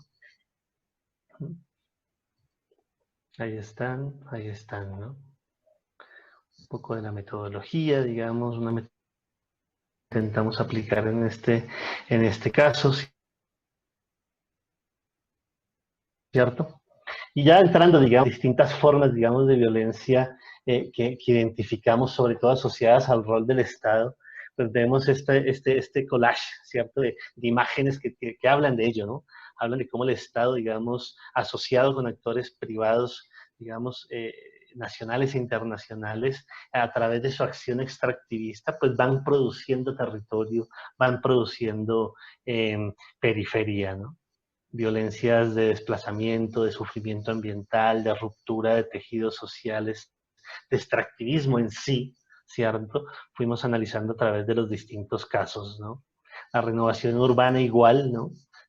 Todos estos pequeños hechos, digamos, de grandes proyectos urbanos que, digamos, en otra escala los vemos en Puerto Madero, en Buenos Aires, o en las grandes intervenciones de Carlos Slim en Ciudad de México, pero que en el caso ecuatoriano se ven, digamos, a una escala mucho menor, ¿no? Pero que están ahí, ¿no? En Guayaquil Ecológico, en los procesos de reconstrucción post-terremoto, en el Esmeraldas turístico, ¿cierto? Violencias asociadas a eso, ¿no? A desplazamiento, a ruptura de tejidos sociales, ¿cierto? Sobre todo a eso, un desplazamiento, digamos, de los actores que configuraron el territorio durante muchos años, pero que a partir de estas acciones fueron expulsados, ¿no? Aquí uno podría hablar de una relativa gentrificación, concepto que a mí ya no me gusta mucho para explicar los procesos procesos ecuatorianos, pero que en algunos casos puede ser útil, ¿no? Y la vivienda social, también otro gran tema, digamos, en torno a la realidad ecuatoriana, digamos, una vivienda que no se produce masivamente, pero que cuando se produce replica problemáticas ya vistas en otros escenarios latinoamericanos como los chilenos, como el mexicano, ¿no? En Ciudad Bicentenario, en Quito, en el Guavito, cuando se reconstruyó por el terremoto del 2016 en Puerto Viejo, el proyecto Sociovivienda en Guayaquil, ¿no? Básicamente una violencia que tiene que ver con una desconexión, digamos, de la centralidad, ¿no? A partir de esto, una ruptura de los distintos tejidos económicos y sociales, una muy baja calidad de las viviendas, ¿cierto? Una ausencia de un hábitat adecuado, una estigmatización, digamos, todo el costo que pagan las familias cuando acceden a estos beneficios del Estado, ¿no? El tiempo es algo que hay que analizar y yo les invito a que lo pensemos a profundidad, ¿no? ¿Cuál es el rol que juega el tiempo en todos estos procesos de ejercicio de violencia sobre los territorios, ¿no? Casi en todos los casos que nosotros analizamos, por ejemplo, en este caso de la vivienda, el factor tiempo es fundamental, la espera, el no saber, la incertidumbre. Esto está muy asociado a las violencias, ¿no? Y tenemos unos cuadros, unas matrices de cómo entendemos estos procesos. No las voy a leer, solamente se las voy a dejar observar rápidamente, ¿no? Eso, básicamente, digamos, nuestras conclusiones tienen que ver digamos, a partir de estos 8 casos, cómo poder teorizar sobre la informalidad en el Ecuador, ¿no? Y esto nos obliga a esto, ¿no? A considerar de una mejor forma y de una forma más profesional la historia de estos distintos espacios urbanos periféricos, ¿cierto? Incorporar un análisis temporal muy fuerte, insisto, que eso aparece en todos nuestros trabajos, en todas nuestras entrevistas, aparecen, ¿cierto? Pero sobre todo profundizar teóricamente en esa dialéctica violencia-contestación que creo, digamos, que está en el corazón de este trabajo y que me gustaría mucho poderlo discutir en las preguntas. Así que discúlpame, Félix, por haberme alargado, pero me emocioné. Así que gracias por el tiempo y disculpas. No hay ningún problema. Y disculpa por haberte hecho apurar, pero me había comunicado algunos expositores que tenían que excusarse un poco temprano. Vamos a dar paso a las preguntas y vamos a comenzar por las preguntas para Catalina. Tenemos una pregunta sobre cómo escalar este tipo de procesos para lograr transformaciones territoriales a mayor escala.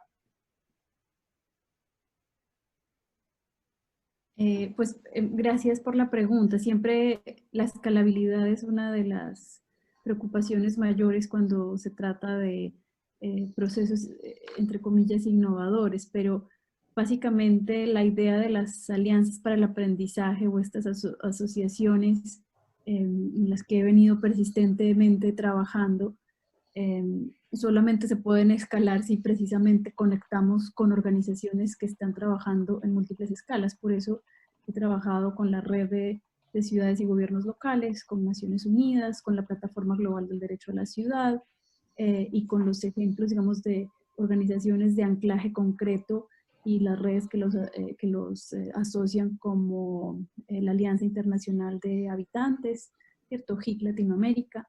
Es decir, que si uno trabaja con las redes de redes, en mi experiencia es como una forma, una estrategia de poder escalar y generar alianzas con los actores que generalmente o muchas veces están trabajando en cosas similares pero de manera separada, y también no darnos miedo de trabajar con los actores públicos y privados como UNIAPRAVI o como con MINURBI, que es quien aglomera los ministerios de vivienda de América Latina. Estamos trabajando, por ejemplo, con este decálogo para el mejoramiento integral de barrios, que lo han suscrito pues todas estas organizaciones, para poder presentárselo a los ministros, ¿cierto? Si uno quiere tener impacto desde lo que hacen las universidades, yo creo que es nuestra labor tratar de incidir en esos espacios de toma de decisiones y no solo quedarnos hablando con nosotros mismos. Una segunda pregunta para Catalina. De acuerdo a tu experiencia, ¿cuál ha sido el nivel de impacto que ha tenido la labor que has desarrollado en los sectores informales en cuanto al número de familias o al número de participantes de estos proyectos? Pues yo no hago proyectos de mejoramiento integral, yo hago investigación participativa y desarrollo metodologías. Yo no soy un agente del Estado que me pueda dar el lujo de decir he reportado más tantos metros construidos o nada por el estilo. Estos procesos es muy relativo y es un buen punto de discusión que entendemos por impacto, ¿cierto? Si estamos hablando de los proyectos de investigación colaborativa y de los procesos de codiseño o de coproducción coproducción del conocimiento, ¿qué entendemos por el impacto? En mi caso, tener ya sentados en la mesa o enfrente del computador estos actores diversos trabajando con los líderes comunitarios, ya es un gran impacto. Que tengan un espacio para ser escuchados, para generar puntos de debate diferentes, para poner a circular otras narrativas, ya es un impacto. Yo el impacto que genero lo hago más en cómo pensamos, en cómo podemos ver posibilidades creativas de trabajo conjunto, más no en función pues, de metros construidos o de plata invertida. Pero esperamos llegar allá si podemos juntarnos, porque la transformación de la ciudad no depende de una sola persona, sino del concurso y de las alianzas y las coaliciones políticas de los diferentes actores. Una consulta está en esta ocasión para Gustavo. ¿Cuál ha sido, bueno, si puedes profundizar un poco más sobre el rol del Estado? Sí, Catalina, perdón. Qué pena, es que yo me tengo que retirar en este momento, me disculpo, pero tengo que correr. Lamento no perderme la última parte, las respuestas de Gustavo y de María Cristina. Mil gracias, Félix, y a todos los organizadores, y disculpen que yo tengo que volar en este momento. No, definitivamente gracias a ti por el valioso aporte que has hecho el día de hoy. Muchas gracias.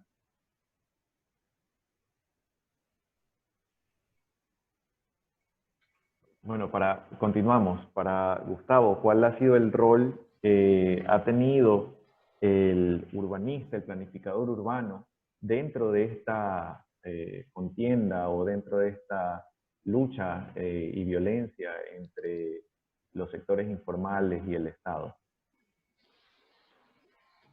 Pues, o sea, primero me gustaría como enfatizar en esta idea de la necesidad de superar como estas miradas binarias entre buenos y malos, policías y ladrones, ¿no? Héroes y villanos.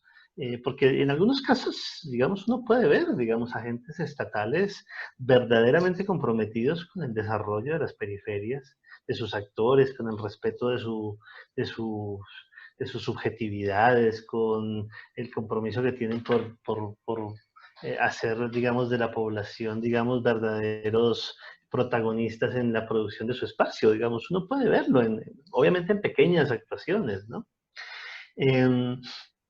Pero la pregunta que me haces me encanta porque no tuve la oportunidad de referirme a ello y tiene que ver con la muy escasa participación que tenemos los urbanistas, los planificadores, los que de alguna manera tenemos una formación académica para ello, ¿no? Porque si tú miras la gran mayoría de los ejercicios de planificación urbana, al menos en Ecuador, yo conozco a los colombianos también bastante bien, la periferia urbana, digamos, rara vez se planifica, digamos, lo que hay más son ejercicios de verificación. ¿Qué significa eso? Que cuando me delegan el plan de ordenamiento territorial de un municipio o el plan de uso y gestión de suelo de un cantón, pues lo que hago es tomar la foto satelital y ver lo que hay, y digamos, un poco con la actitud de, bueno, aquí ya no se puede hacer nada, ¿no? Nosotros no hemos podido implementar procesos de reasentamiento ni metodologías de reubicación. Empezamos a ver los asentamientos como algo ya hecho de facto y hay muy, digamos, digamos, los profesionales de la rama tienen muy poca actuación hacia ellos, ¿no?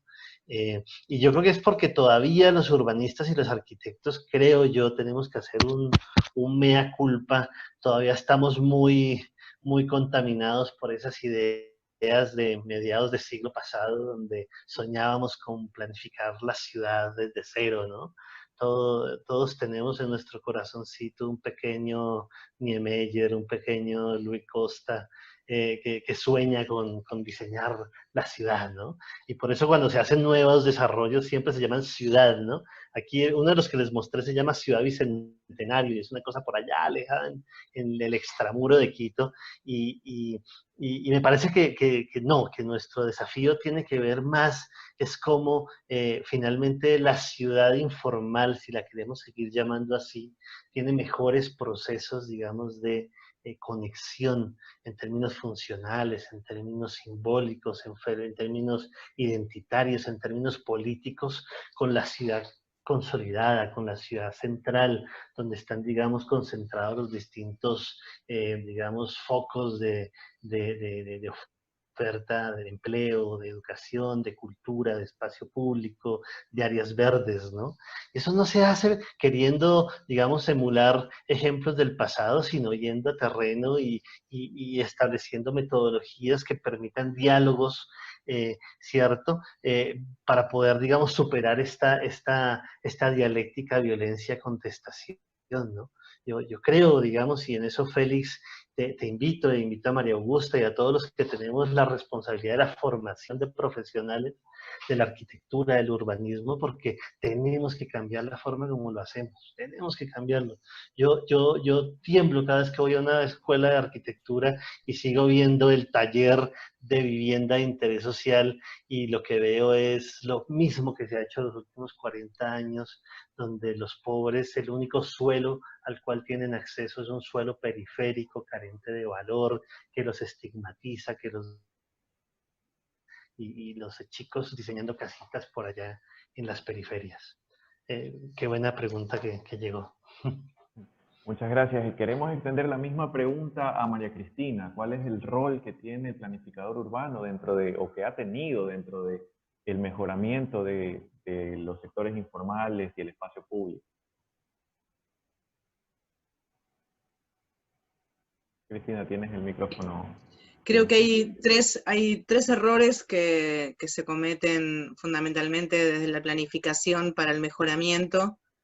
Que uno es esta también, como decía Gustavo, la mirada sobre lo que es la vivienda social, que una es que la vivienda es mucho más que una vivienda, es un proyecto de vida identitario, con lo cual no es simplemente unos servicios habitacionales que tienen que cumplir, sino que por lo tanto, digamos, eso ya estaba desde Turner en adelante instalado, digamos, el papel del usuario en el diseño de la vivienda.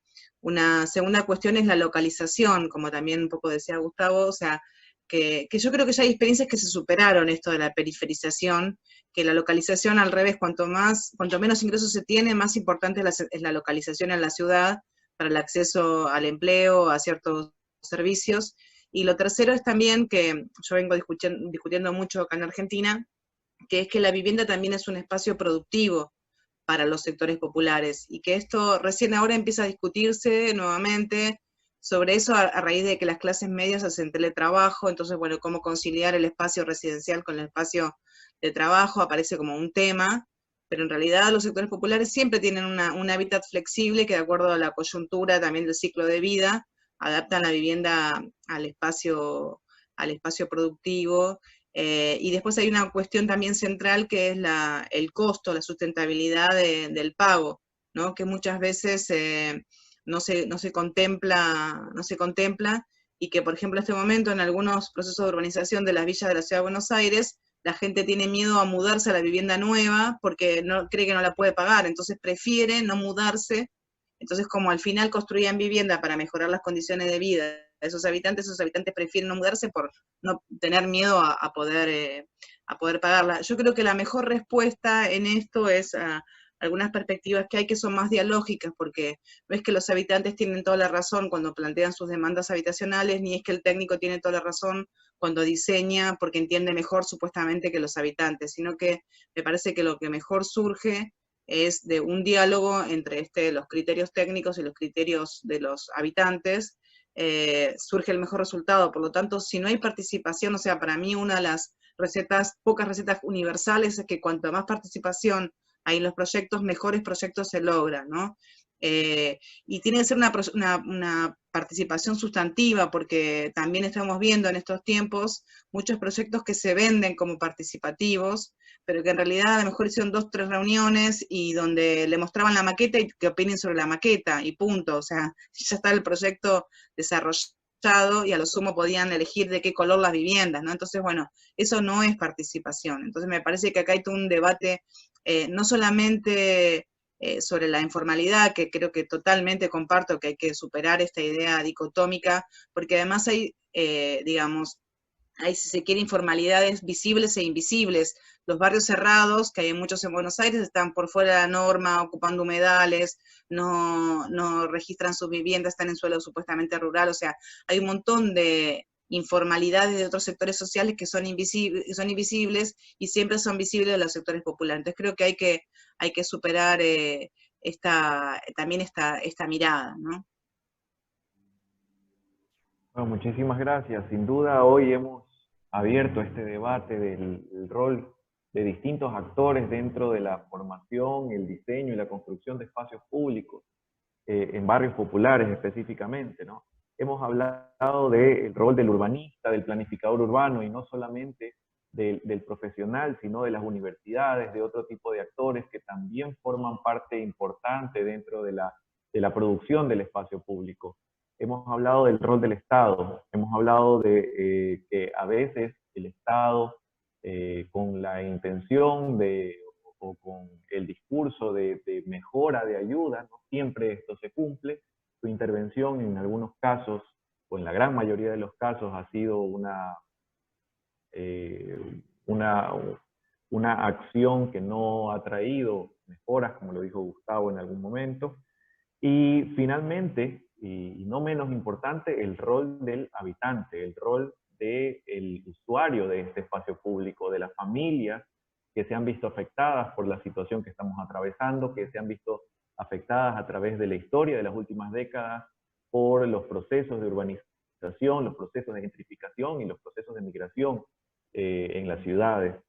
Y yo quisiera hacer una reflexión al respecto, o apoyar esta reflexión y este espacio de debate en cómo podemos nosotros integrar y articular a estos actores para poder encontrar el equilibrio que hablaba Gustavo con su imagen al inicio de la presentación, ¿no? Para que todas las fuerzas estén perfectamente equilibradas y que podamos nosotros diseñar espacios públicos de una manera inclusiva y segura. Yo les agradezco tanto a los ponentes como a los participantes de la sesión del día de hoy por haber participado, por su valioso aporte a la charla y a esta primera sesión del webinar. También los invito a todos el día de mañana, a la misma hora que comenzamos el día de hoy, 10:30 de la mañana, hora de Ecuador, para avanzar con la segunda sesión. La sesión va a estar titulada como Espacio Público Inclusivo, Apropiación y Sostenibilidad. Si no hay ninguna pregunta adicional, les agradezco a todos su asistencia, un saludo, un abrazo a todos y nos vemos el día de mañana. Muchas gracias a todos, Gustavo, María Cristina, Félix. Nos vemos mañana. Gracias. Muy bien. Gracias. Gracias a todos. Gracias.